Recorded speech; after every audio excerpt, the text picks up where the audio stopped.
আজকে আমি রান্না করব কচুর লতি। এই যে সিদ্ধ করতে দিয়ে দিলাম। দেখো কচুর লতিটা হচ্ছে, এদিকে পরোটা ভেজে নিচ্ছি। দুটা গ্যাস ধরে নিচ্ছি, তাড়াহুড়া সকালের দিকটা। এই যে পরোটাটাও ভেজে নিচ্ছি। দেখো কচুর লতিগুলো সিদ্ধ হয়ে গেছে। আর এই যে 6টা পরোটা ভাজলাম, ওটা হয়েছে। একসাথে দুটো বসিয়ে দিচ্ছি, নাহলে সকালে খুব তাড়াহুড়া। দেখো কচুটা এখন সম্বাদ দিয়ে দিলাম। রসুন, আলু, জিরা,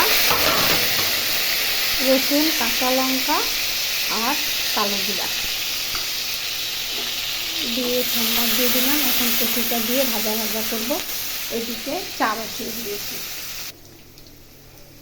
রসুন কালো জিরা ভাজা হচ্ছে, এবার লতিটা দিয়ে দিলাম। এবার এটা ভাজা ভাজা করবো। দেখো লতিটা হয়ে গেল, এখন লতিটা কমপ্লিট। দেখো লতির সাথে সাথে চা বানাইছি। এই যে 4 কাপ চা, আর এই যে 8টা পরোটা ভেজে নিয়েছি। এখন 10টার টিফিন এটা দিয়ে। আজকের ভিডিও এই পর্যন্তই শেষ করছি।